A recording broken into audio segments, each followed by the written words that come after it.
I never thought my marriage would end the way it did, in front of both our families, on Christmas Day. But when the truth came out, it wasn't me who looked like a fool. It was my husband, David. And trust me, no one saw it coming. Imagine sitting at a dinner table, passing mashed potatoes, while realizing your husband's business trips weren't business at all. They were trips to see his other family. Yes, a whole second family. A woman. Kids. Lies that had gone on for years. That was the night everything broke apart. I'm Janet, I'm 36, and this is my story. When David and I first got married, I thought I had hit the jackpot. He was charming, successful, and he treated me like I was the only woman in the world. At least, that's how it seemed. For over a decade, I trusted him with everything. We had our routines, our traditions, even our silly little inside jokes. Christmas was always my favorite time of year with him.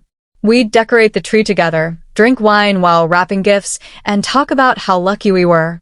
Except he was living a double life I didn't know about. The first crack appeared about 6 months before that Christmas dinner. David had been going on more business trips. At first, I brushed it off. He had a demanding job, and travel was part of it. But then, the little things started piling up. Missed calls. Vague explanations. And once, when he came home late, I noticed the faint smell of baby powder on his shirt. We don't have kids. When I asked, he laughed it off, saying he had just held his coworker's baby at the office. But something in my gut told me it wasn't that simple. Still, I tried to push those thoughts aside. I didn't want to believe the man I loved was capable of betraying me. But the universe has a way of forcing the truth on you, whether you're ready or not. One evening, I was cleaning up his briefcase when I found a receipt tucked into one of the pockets. It wasn't unusual. David was terrible at keeping track of receipts. But this one made my hands shake. It was for toys. Expensive toys. And the name on the receipt wasn't mine. It wasn't a coworker either. It was addressed to a woman named Claire. My heart dropped. Who was Claire? Why was my husband buying toys for her? I didn't want to jump to conclusions, but the pit in my stomach told me I already knew. I Googled her name, and that's when I found her Facebook. And there it was, staring back at me like a cruel joke.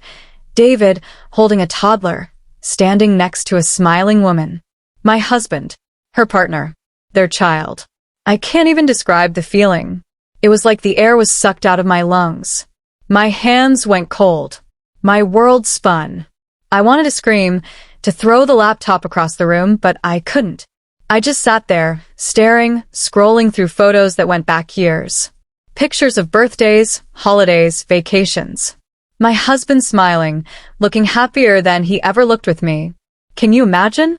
Watching the life you thought you had, replaced by another one. One you never knew existed? I didn't confront him right away. I wanted to be smart. I needed to know how deep this went. So I kept quiet. I pretended everything was normal. I even kissed him goodnight and said, "I love you," while secretly memorizing every lie he told me. Over the next few weeks, I dug deeper. Phone records. Bank statements. Even the way he suddenly started guarding his phone like it was a state secret. It was all there. The man I married wasn't just cheating. He was living a full double life. And then came Christmas. Both our families were coming over, like they always did. David's parents, my parents, cousins, everyone. I decided that night would be the night the mask came off. Because if he could lie to me for years, he deserved to be exposed in front of everyone he loved. By the way, let me know in the comments where you're watching from. I'd love to know. So there we were, sitting around the table, Christmas music in the background, laughter in the air. David was carving the turkey, acting like the perfect husband, the perfect son, the perfect man. And me? I was sitting there with the biggest secret of all, ready to drop it like a bomb. My heart was pounding so hard, I thought everyone could hear it. I smiled. I waited. And just when he lifted his glass to make a toast, I cleared my throat. My plan was set in motion. The whole room went quiet when I cleared my throat. David lowered his glass and looked at me with that polite little smile he always used when he thought I was about to say something sweet. He had no idea what was coming. My palms were sweaty under the table, but my voice came out steady. "I'd like to make a toast too," I said. Everyone turned their heads toward me. My parents smiled, his mother nodded. David chuckled, still clueless. "To honesty," I said, "because nothing matters more than being truthful with the people you love." I swear, for a split second, I saw his smile falter. He knew. He knew I wasn't talking about Christmas spirit. I pulled out my phone, opened Facebook, and turned the screen toward the table. A picture of David and Claire flashed on the screen.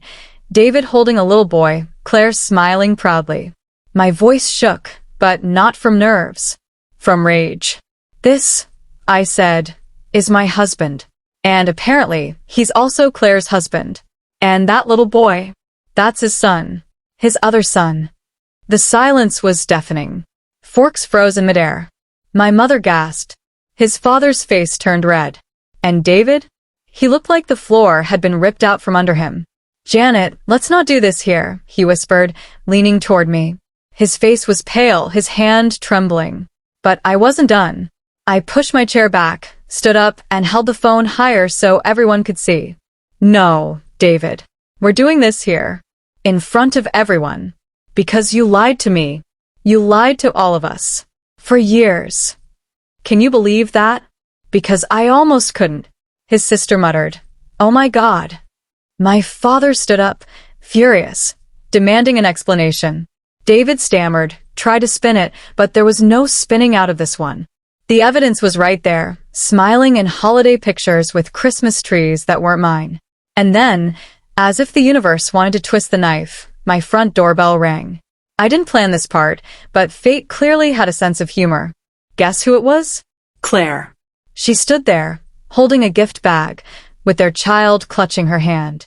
"David," she said sweetly, "I thought I'd surprise you. You should have seen his face. If he was pale before, now he looked like a ghost." Everyone turned toward the door in slow motion, like a movie scene. His mother literally dropped her wine glass. Claire looked around, confused, until her eyes landed on me. And I smiled. "Perfect timing," I said. "Why don't you join us? After all, you're family too, aren't you?" The room erupted. My mother started crying. My father told David to get out of the house. His father put his head in his hands. And Claire? Poor Claire finally realized she wasn't the only one living a lie. She looked at me with tears welling up, then turned to David. "You told me you were divorced," she whispered. That's when the little boy tugged on David's sleeve and asked, "Daddy, why is everyone mad?" I'll never forget that moment. The weight of it. The shame dripping off David as his double life collapsed in front of everyone. He tried to speak, but no one wanted to hear it. His mother yelled at him. My father told him he was dead to us. And me? I just stood there, calm, watching the destruction I'd set in motion. Revenge isn't always loud. Sometimes it's just the truth, spoken out loud, at the right time. Eventually, David stormed out.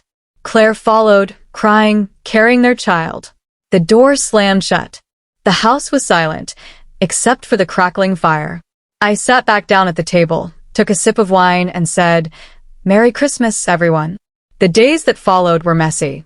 Divorce papers, endless phone calls, whispers from neighbors. But you know what? I don't regret it for a second. He humiliated me for years by lying behind my back. Exposing him was the one thing I could control. And it worked. He lost his reputation, his family's respect, and me, all in one night. Now, looking back, I feel stronger. Yes, it hurt. Yes, it broke me for a while. But I'm glad it happened. Because I would rather be alone than live in a marriage built on lies. So, that's my story. What would you do if this were you? Would you have exposed him the way I did? Let me know in the comments. I want to hear your thoughts. If you enjoyed this story, make sure to hit subscribe and turn on notifications because I have so many more true life stories to share with you. Trust me, you don't want to miss the next one. And if you are ready for another dramatic story, click this video right here.